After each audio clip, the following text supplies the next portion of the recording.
Good evening, Mr. Chairman and Commissioners. Before I get started on the public lands regulations, I just wanted to again say thank you to you commissioners for taking the time to meet with some of my wetland staff today. It was very meaningful. I felt it was a positive exercise. And one thing I failed to do this morning was extend an open invitation to any of you. Anytime if you want to come tour one of our wetlands or other wildlife areas, please let me or my staff know, and we'd be glad to show you around. Thank you. All right, tonight we'll be voting on KAR 115-8-1, subsection E. This is our public lands reference document.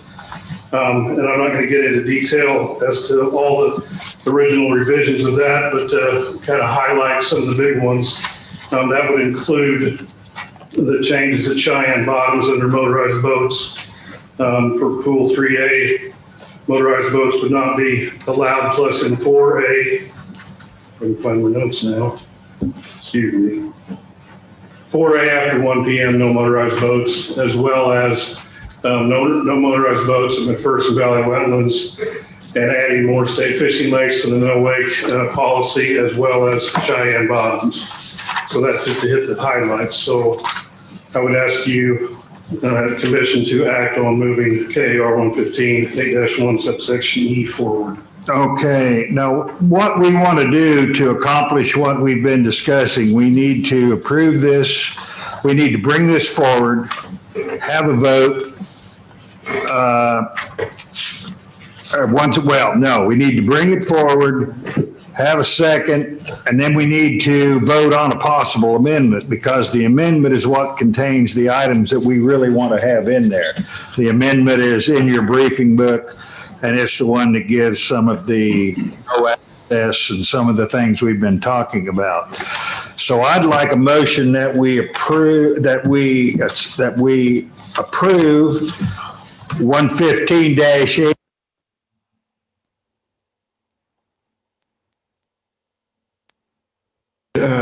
Pass 115-8-1 as presented.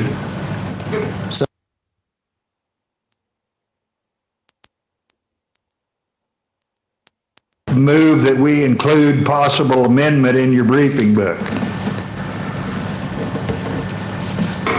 Well, Mr. Chairman, I would also, before we vote on this, make a motion that we approve an amendment that needs to be put into this bill before we vote. If I could, Mr. Chairman, there was one line that was omitted from the amendment. If you'd like me to cover that now, I sure can. Yes. Okay, so under region one under boating restrictions, the strike through at Cheyenne Bottoms from no motorized boats from 4/15 through 8/15, excuse me, from April 15th through August 15th, no boats permitted from 10 a.m. through 5 p.m. We're striking that, but what was omitted was the wording that says no boats permitted from April 15th through August 15th. Okay. The amendment that all of us are looking at has that strike through, and in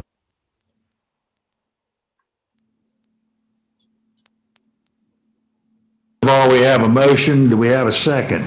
Second on the amendment. We have a motion and a second. Is there any discussion? Any discussion from the public? Stuart, this is Commissioner Spohr. Tell me when motorized boats can be used at the bottoms. Basically during the hunting season in certain designated pools. Which pools are you not allowing motorized boats? We're recommending Pool 3A and Pool 4A after 1 p.m. No boats in 3A. You can still use paddle vessels and walk-in hunting. No motorized in 3A and 4. And 4A. In 3A and 4A. Thank you. Any other discussion? I'd like to have Sheila call the question on the amendment. Commissioner Cross, Yes. Commissioner Gefeller, Yes. Commissioner Hazlett, Yes. Commissioner Ryder, Yes. Commissioner Spore, Yes. Commissioner Lauber. Yes. Okay, we have an amendment attached to the motion, the original motion. Is there any discussion on that?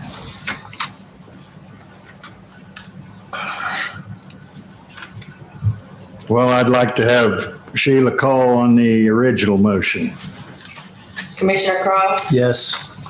Commissioner Gefeller, Mr. Chairman, Chris Tymason. Right. It's a vote on the regulation as amended. As amended, yes. That's what I meant to say, whether I said it or not. Okay, Commissioner Cross, you said yes, correct? Yes. Commissioner Gefeller, Yes. Commissioner Hazlett, Yes. Commissioner Ryder, Yes. Commissioner Spore, Yes. Commissioner Lauber. Yes. Pass 6-0. Does that conclude?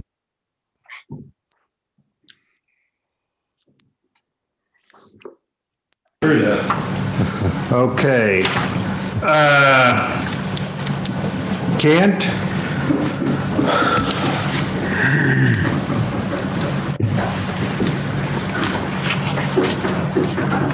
Thank you, Mr. Chairman, members of the commission. Tonight, we are discussing KAR 115-25-1, specifically the prairie chicken open seasons. Currently, the prairie chicken season consists of two components: an early season from September 15th to October 15th, and a regular season that starts the third Saturday in November and runs to January 31st. Overall, hunter participation and harvest has declined since peaks in the 1980s, and overall we see a pretty low prairie chicken season participation and harvest. The Small Game Committee has reviewed regulations and we've recommended that this regulation be looked at to help simplify a number of our regulations. And additionally, in 2019 and 2020, we surveyed prairie chicken stamp purchasers through the Prairie Chicken Hunter Activity Survey, and the results of that survey, as you can see in your briefing book, are that the majority of those constituents are in favor of a more continuous season. Additionally, staff feel that extending a prairie chicken season and creating continuous season is justified because harvest is not likely to be additive, relatively low hunter access to areas where we have prairie chickens, low hunter participation in the eastern portion of the range where we have seen some declines in our greater prairie chicken population. And then finally, overall, while we have seen some declines in our greater prairie chicken populations, they are due to habitat loss and alterations, not likely due to harvest. And so staff are recommending extending the prairie chicken season.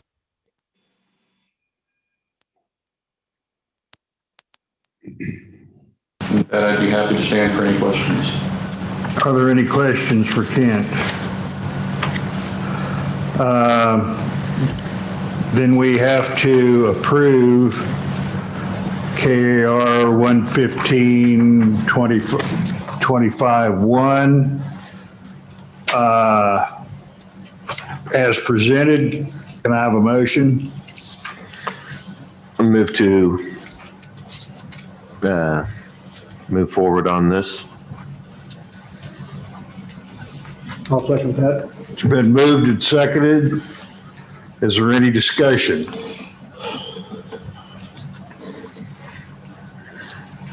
Sheila? Commissioner Cross, Yes. Commissioner Gefeller, Yes. Commissioner Hazlett, Yes. Commissioner Ryder, Yes. Commissioner Spore, Yes. Commissioner Lauber. Yes. Pass 6-0. Thank you. All right.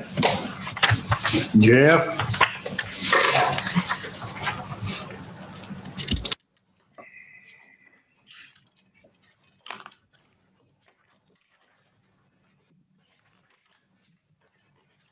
Thank you, Mr. Chairman, members of the commission. Today I have 3 regulations for consideration. The first will be KR 115-25-1A and this is quail open seasons, bag limits, and possession limits. As part of our staff realignment with our youth seasons, we're recommending that we increase the age of participation to those that are 17 and under, as well as increasing the daily bag limit from the current current 4 to 8 for the youth season for quail. Any questions for Jeff on that? Can I have a motion? Move. Can I have a second? Who made the motion? Second. Do we have an amendment on this one as well? I don't think Yes. we have an amendment on this one. I think we have an amendment on the next one. We got them. Possible amendment. Oh, we do. I'm sorry. The staff have a strong recommendation that we increase the bag limits or the daily bag limit. The daily bag limits on the youth season, so the reason we did that was just for more consistency from the youth season to regular season, trying to make our regulations as consistent as possible. Our adult hunters aren't very, daily bags are relatively low even for our adult hunters. When we consider youth, we typically think of our youth hunters as less proficient as far as their shooting ability, so less likely to obtain that daily bag. So we don't feel that's actually going to change harvest much, especially because our youth season's not really utilized that much, and it would just in order to maintain consistency.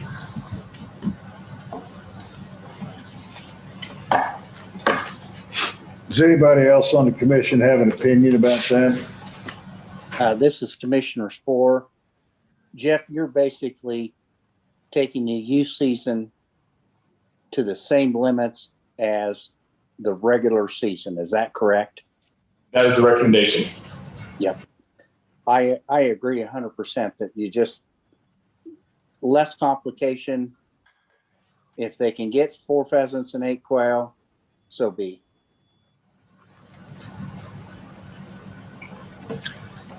I couldn't find a compelling reason to suggest that we do that, but I don't have a compelling reason to disagree with Commissioner Sporer. Commissioner Sporer again, I just think it's consistency within the agency. It's confusing to me when I have youth come out and I can't answer whether they can shoot 2 or 4. I think it's just a consistency issue, and I think it's a good thing for the agency. Okay, let's move this motion forward and then see if we can get the amendment in it. Can I have a motion that we approve? Commissioner Sporer, I so move. Does somebody want to make a motion that we do the amendment? Mr. Chairman, I'll make the motion that we adopt the amendment that's presented.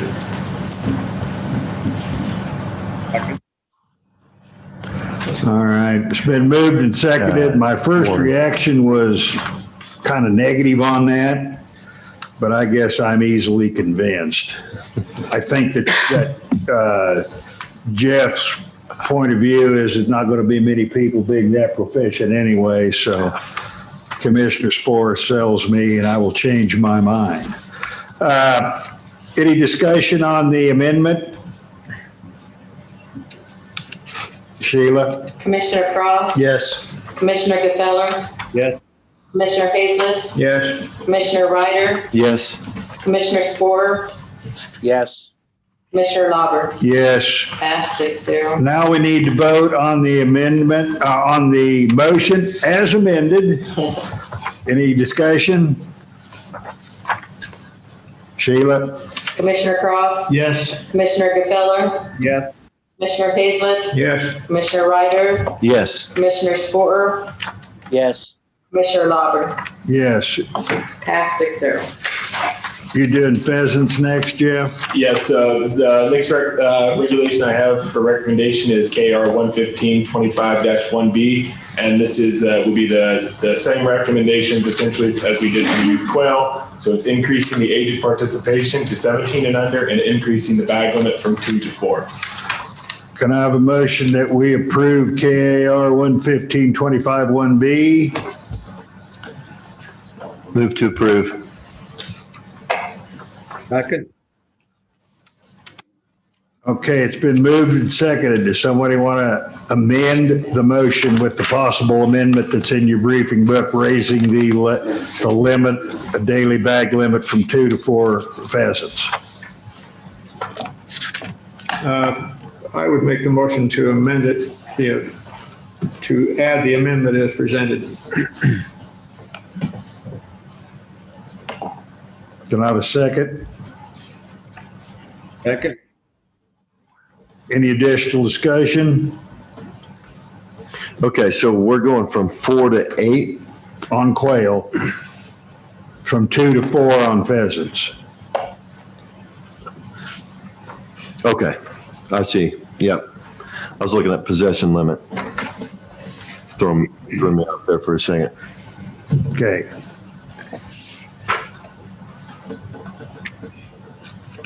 Let's vote on the amendment. Sheila? Commissioner Cross, Yes. Commissioner Gfeller, Yes. Commissioner Hazelton, Yes. Commissioner Ryder, Yes. Commissioner Spore, Yes. Commissioner Lauber, Yes. pass 6-0. The amendment passes, so now we need to vote on the motion as amended. Any discussion? Sheila? Commissioner Cross, Yes. Commissioner Gfeller, Yes. Commissioner Hazelton, Yes. Commissioner Ryder, Yes. Commissioner Spore, Yes. Commissioner Lauber, Yes. pass 6-0. Okay, Jeff, you're still here. You have one more? Yes, the final one I have for you tonight is KR 115-3-1, and this is game birds, legal equipment, taking method, and possessions. For this regulation, in order to make it easier on law enforcement to enforce the proof of sex on pheasant, we are changing language so that only an attached leg or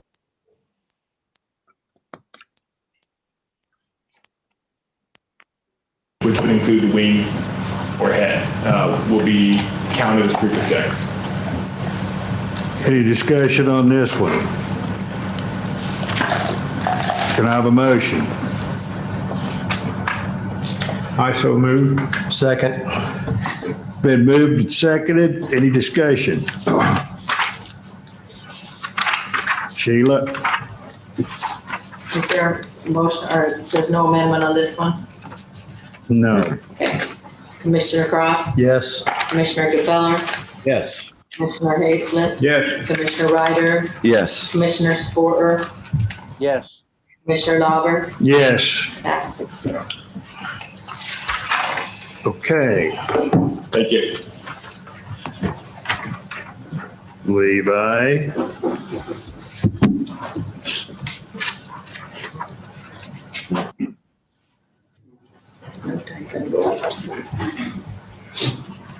Thank you, Mr. Chairman. So first I have KAR 115-4-4, which is the big game legal equipment and taking methods.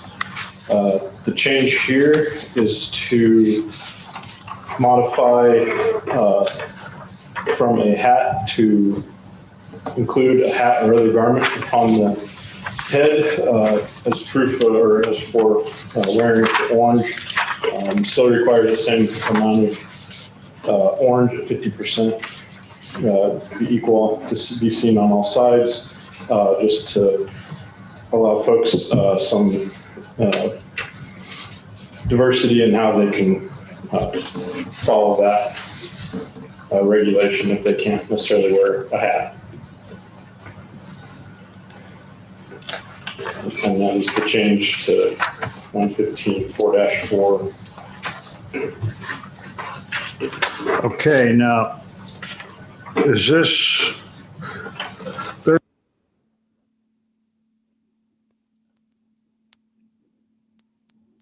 Yes, it's behind this one. all right. Well, first of all, is there any discussion on staff's recommendation that we modify the language as to blaze orange on the head?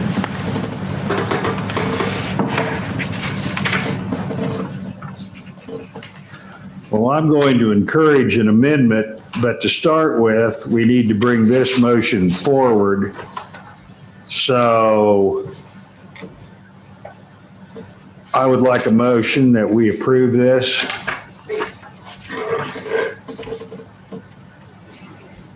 Motion to approve as submitted. May I have a second? I'll second that. It's been moved and seconded. Now, we have a possible amendment, and the amendment has to do with the fire stick that's had a fair amount of discussion. I think it's been discussed in great detail, and I'm not sure it represents a major change in the spirit of our existing muzzleloader regulations. And I guess I'm in favor. We'll see if I can't get the amendment through, but I believe I am in favor of allowing the fire stick to be a lawful means during muzzleloader season, or when a muzzleloader. I don't know how to word that, but that is what I would like to do. So I would like to see if somebody would put forth the amendment that would allow the fire stick. Mr. Chairman, I've read a lot about the fire stick. I don't know if anybody else has, but we allowed muzzle loaders to.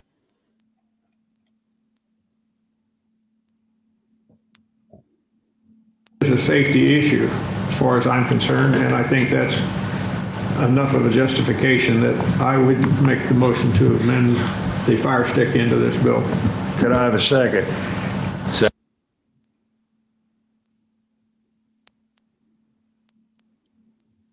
Stick. We've lost audio. What was the question? He lost out. Audio. Get that volume real quick. Gerald, can you start with after the second? Repeat what you were saying after the second. Well, it's been moved and seconded, and we need to vote on the amendment. Is there any discussion on the amendment? This Commissioner Gefeller, I'll support it.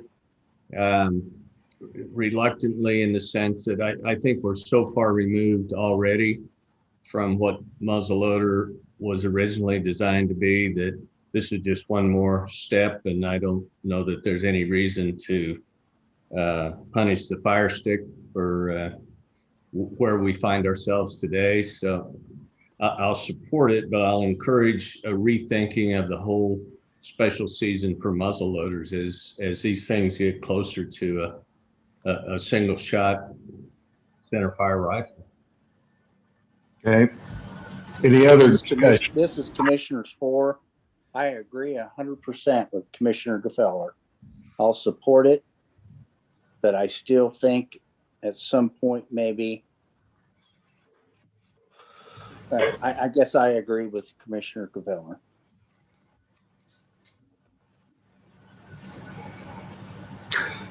I think to a certain extent, everybody sort of feels that way. It's just one more small increment, and no question about it, the most common muzzleloader used today is a lot further from the original primitive muzzleloader. But that's where we are, and it is an opportunity, and there is a safety feature, and I'd like to see if there's any more discussion. Hearing none, I'd like to have a vote on the amendment. Commissioner Cross? Yes. Commissioner Gefeller? Yes. Commissioner Hazelett? Yes. Commissioner Ryder? Yes. Commissioner Sporter, Yes. Commissioner Lauber, Yes. pass 6-0. Now I'd like to move forth with the motion as amended. Any discussion on that? Mr. Chairman, I made the motion to put that on, and I can't say that I disagree with the other two gentlemen on the primitive. It started out to be a primitive firearm season, and it has progressively got away from being primitive to, I don't know what you call it, moderate, but yet again, the accuracy and I think the lack of wounded animals that they've shot, broken legs and whatever, and didn't track them down. So I think it will improve the accuracy somewhat and the safety. So I still would support it. I appreciate those comments. Or any other discussion? Yeah, this is Commissioner Spohr. We've moved on to modern day muzzle loaders, and we're probably never going to get that back. But maybe in future seasons, maybe we start modifying the season dates to accommodate for the new technology. Yeah. Maybe that's, if we're going to get run down with the modern technology, which obviously the Fire Stick eventually got to us, maybe what we do is change season dates and lengths and things like that to compensate for the new technology. Thank you. As Commissioner Gfeller, I agree that 100%. I think the advantage that the muzzle loaders have now when they're really using a weapon similar to a rifle, it needs to be rethought. The only thing I would point out is that I hunt with a muzzleloader, and I try in my area, I can shoot several does. And I do not think it's all that easy. You basically have a one-shot opportunity. Notwithstanding what I see on television, it takes me about 60 seconds to reload. We have the season right now in sometimes 85-degree weather.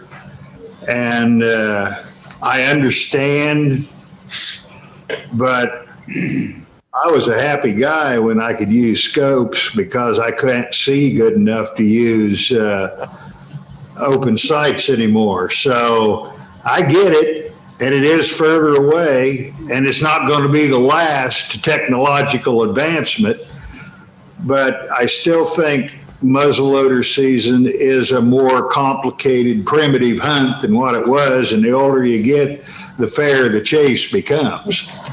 So, any other discussion?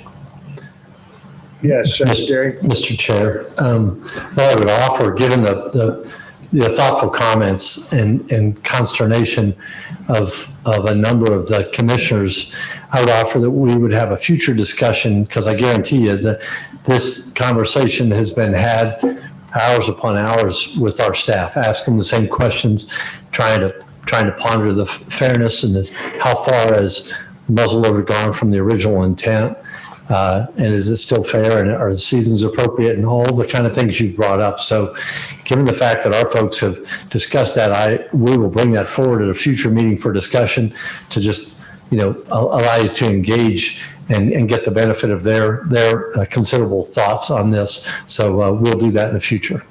Okay. Any other discussion? Let's vote. Sheila? Commissioner Cross, Yes. Commissioner Gfeller, Yes. Commissioner Hazlett, Yes. Commissioner Ryder, Yes. Commissioner Sporter, Yes. Commissioner Lauber, Yes. pass 6-0. You got another one, Levi? I do. The next one is 11525-9A, which is the open seasons on our military subunits. Very typical this year as far as what we've done historically. Fort Riley is asking to not participate in the October pre-rut antler season, but to use those days as additional hunting opportunity for designated persons, youth, and disabled hunters. And then they are requesting the normal change in their firearm season to be over Thanksgiving and then some of the subsequent weekends. Those are all, it's still the same number of days as usual as our regular season. It's just different days that are open in the subunit. And then they're also asking for the additional archery season for their people who are designated by them with special authorization. Typically, those are soldiers that are either returning from deployment or going to be going on deployment. And so trying to get them some opportunity to hunt too. And then they're also requesting to not be included in the January extended season on the subunit. Next would be Fort Leavenworth, and they're looking at holding their open firearm season over multiple weekends rather than following the statewide season. And again, it's the same number of days, just different days.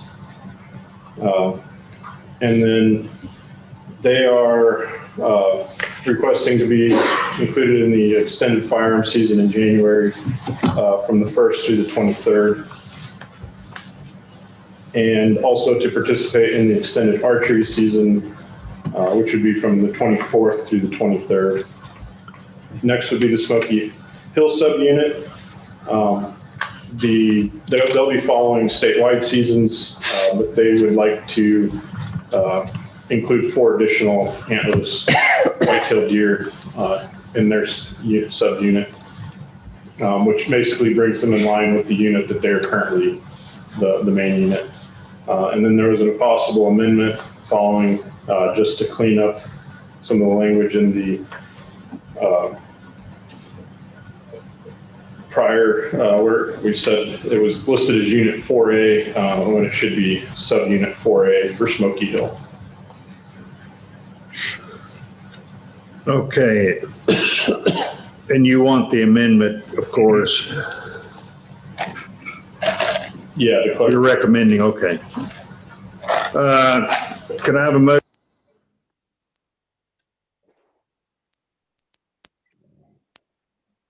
Move to approve. Can I have a second? It's been moved and seconded. Could I have somebody who wants to introduce the amendment to it?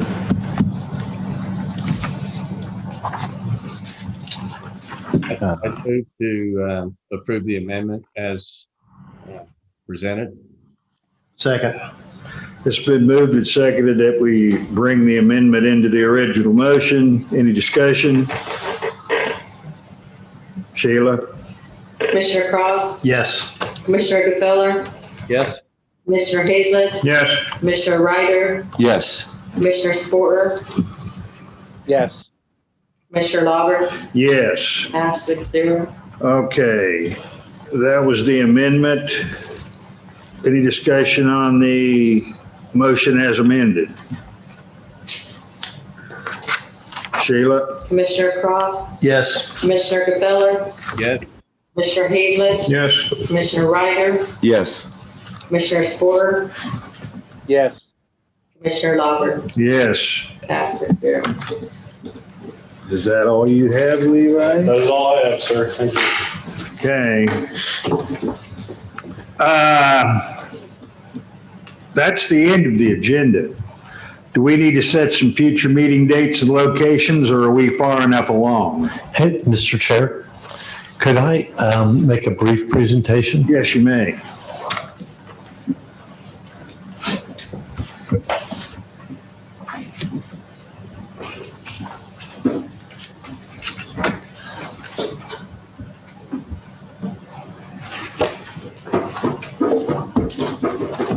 So I'd like to, this on?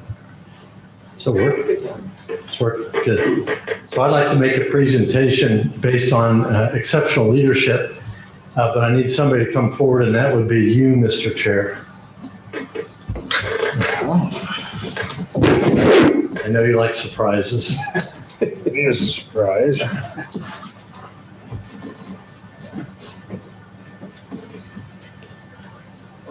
So earlier, we were talking about making a submittal to WAFA, and we actually made two.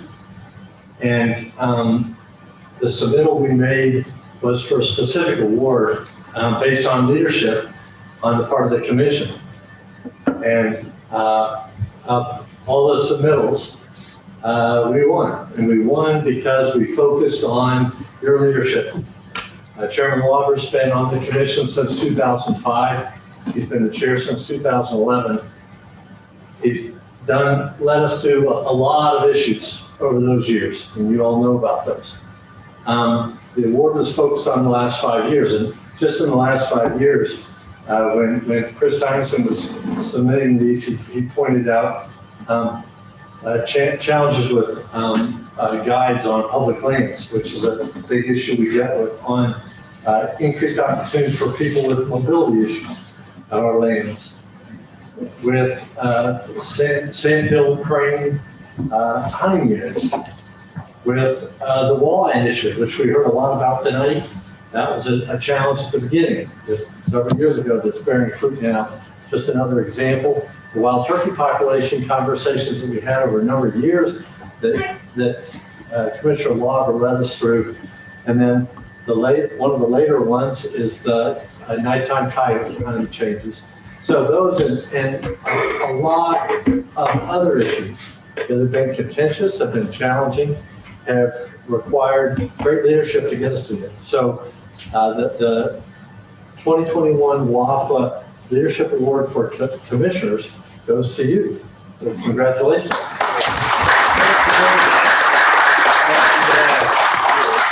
I suppose the key to great leadership is to surround yourself with great people. So, thank you. Thank you. Thank you very much. Appreciate it. Thank you. Let's go. Well, back to future meeting dates. Thank you, seriously. Do we need to set any more? Chris, we have January, up to January set. I guess that would be you, Sheila, if you think we need to hit March. I'd say we can wait. Okay. Sheila, will you give the dates again for those of us who can never remember? All right, we have August 5th in Kansas City at the James P. Davis Hall at Wyandotte County Lake. In September 23rd, we have Beloit at the Rolling Hills Electric Cooperative with a tour in the morning of Ringneck Ranch. November 18th in Oakley at the Buffalo Bill Cultural Center. And January 13th in Emporia, and I don't have the location tied down yet. Where was November 18th? Oakley? It's in Oakley at the Buffalo Bill Cultural Center. Okay. Well, if there is nothing more to come before the group, I guess we'll see everybody in August. I think the meeting, part Zoom, part live, mostly live, went very smoothly. My hat's off to staff for figuring out how to do that. And it also enables people like Warren and Troy to join us on key matters if they can't be here in person. So I appreciate it. Thank you, Jason. Well, Meeting adjourned. Good.